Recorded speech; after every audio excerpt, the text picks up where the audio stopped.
ये तो हम मजलिस के एक छोटे से कार्यकर्ता हैं, हम मजलिस से एक छोटे से सिपाही है।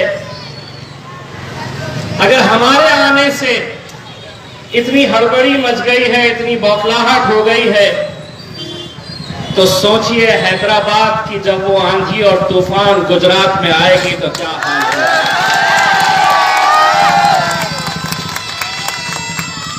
लोग हमसे ये सवाल करते हैं कि क्या सही में मजलिस गुजरात में इलेक्शन लड़ेगी?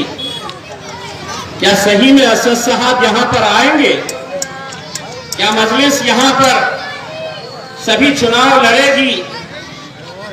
तो सभी लोग अच्छी तरह से सुन ले, और आपको लग रहा होगा ये जितने लोग यहां पर बैठे हैं ये मजलिस के चाहने वाले सिर्फ यही लोग सुन रहे हैं, तो मैं आपको यकीन के साथ कहता हूं, अपने घरों के ड्राइंग रूम में बैठकर वो भारतीय जनता पार्टी का नेता भी ये भाषण सुन रहा है और कांग्रेस के तमाम लीडर भी ये भाषण सुन रहे हैं।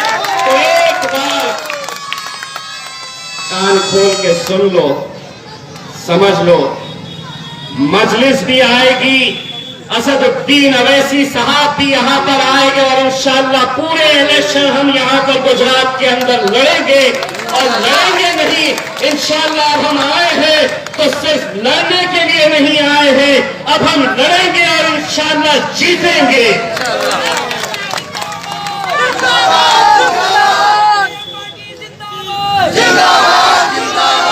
और हम इस यकीन के साथ जब कहते हैं मेरे भाइयों, तो वो यकीन हमारा कैसा, किसकी वजह से ये यकीन हमें मिलता है, किसकी वजह से ये ताकत हमें मिल रही है।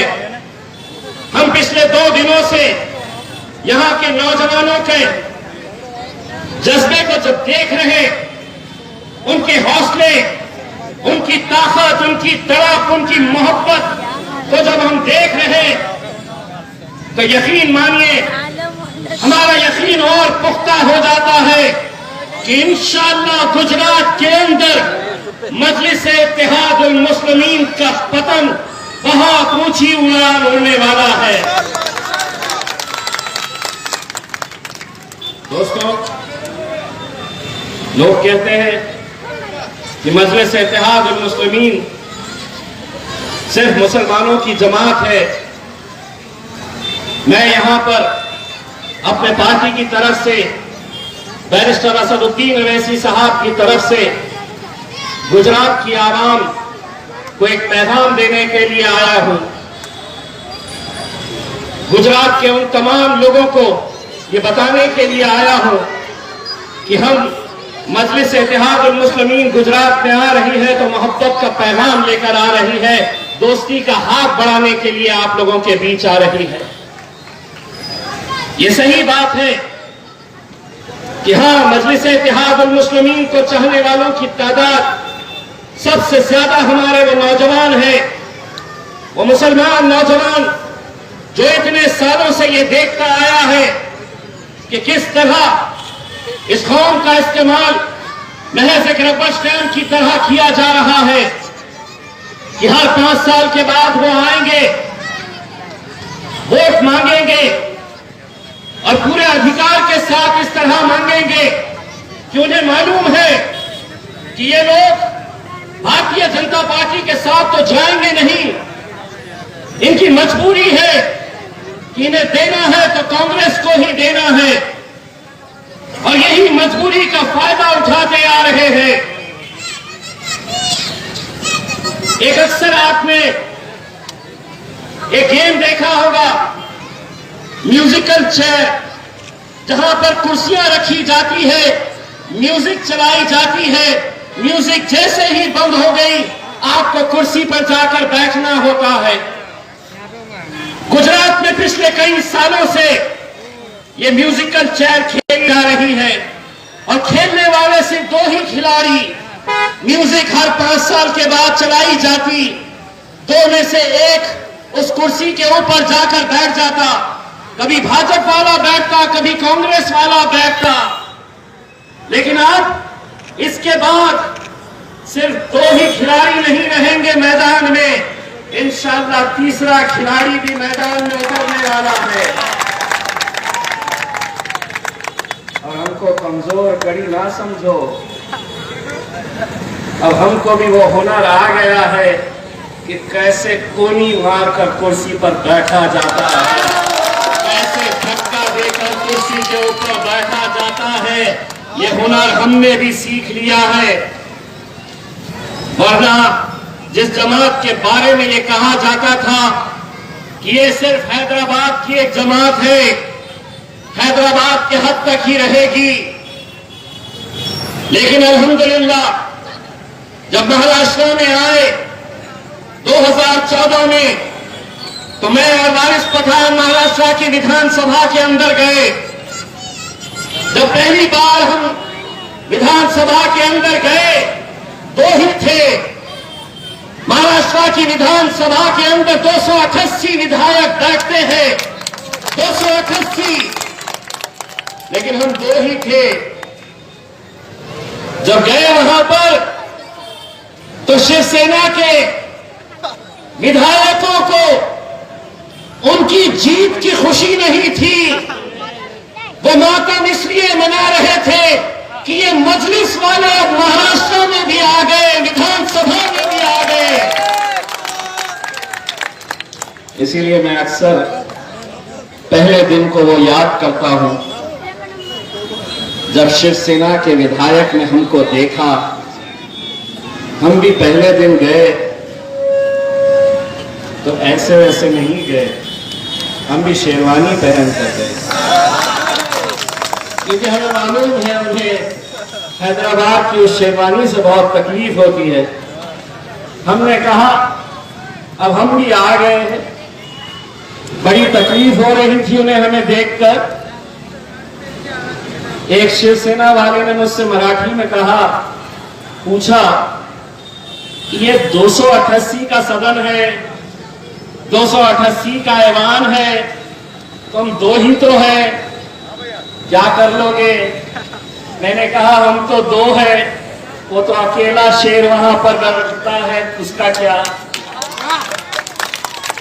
उसने जब हमसे ये पूछा की 288 के अंदर तुम्ही काय करणार, 288चं मतदारसंघ आहे हे विधानसभा आणि फक्त तुम्ही 2 लोक।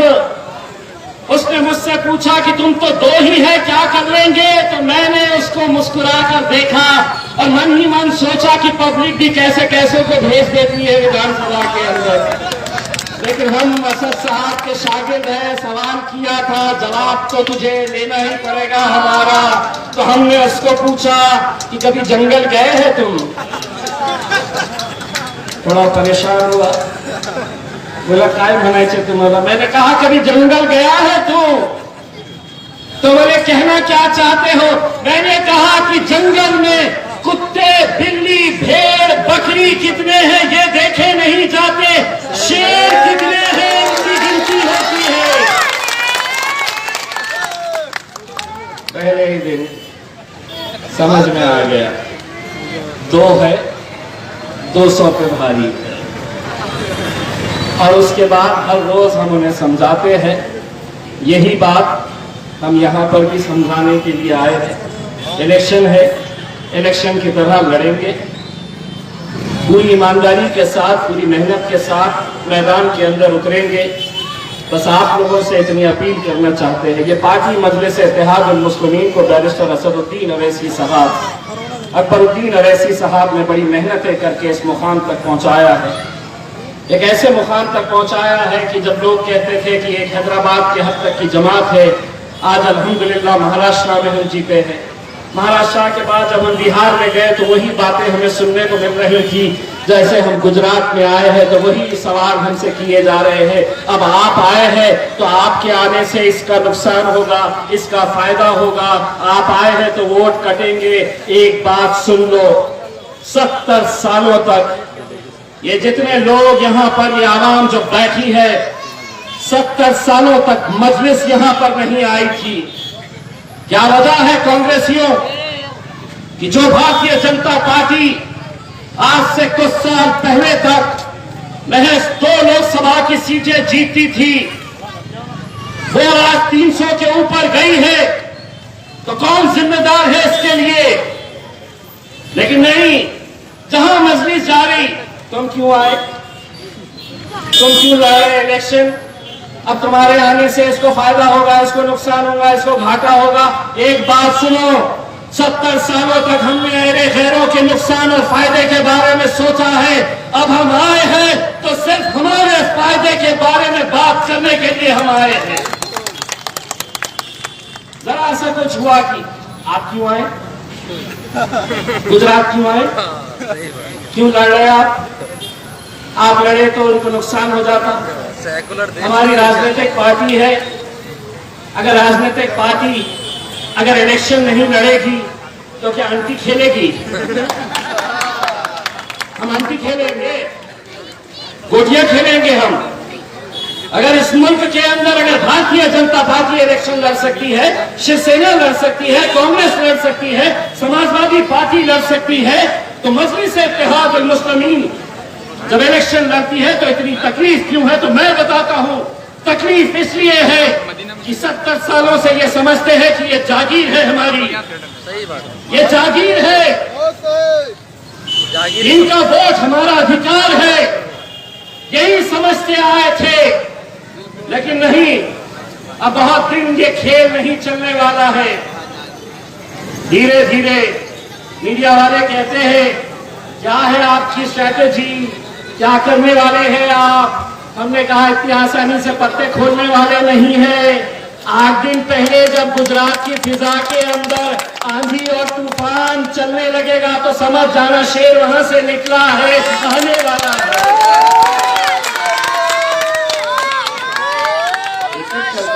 एक एक करके पत्ते खोलेंगे ना। हाँ, सही बात। इतनी भी क्या जल्दी है, बड़े लंबे रेस के घोड़े हैं हम, इतनी आसानी से जाने वाले नहीं है, इतनी आसानी से बैठने वाले नहीं है।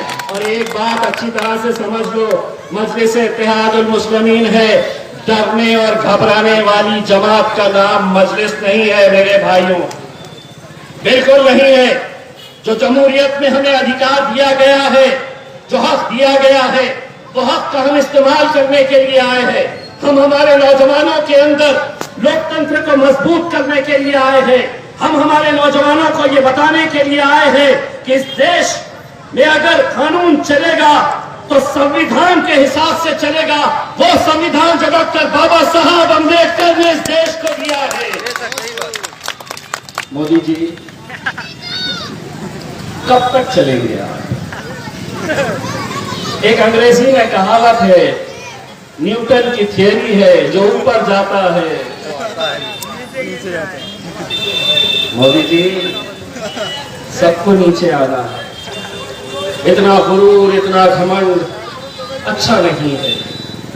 ये जनता के खिलाफ आप जो नए नए कायदे कानून लेकर आ रहे हैं, कभी एनआरसी का कानून लाकर आपको निशाना बनाया जाता है, कभी किसानों के खिलाफ कानून लाकर हमारे किसान भाइयों को निशाना बनाया जाता है, कभी दलितों के खिलाफ कानून लाकर दलितों को निशाना बनाया जाता है। मेरे भाइयों, एक बात अच्छी तरह से समझ लो, आज हुकूमत ऐसे दौर से गुजर रही है कि जहां उन्होंने तय कर लिया है कि ये लोग किन किन लोगों को निशाना बनाना चाहते हैं, आप भी अच्छी तरह से जानते हैं। लेकिन अगर हम अपनी सियासी ताकत नहीं बनाएंगे, अगर हम अब भी बढ़ गए, हम अब भी बिखर गए, तो यकीन मानिए आने वाला कल कैसा होगा यह आप सोच भी नहीं सकते हैं।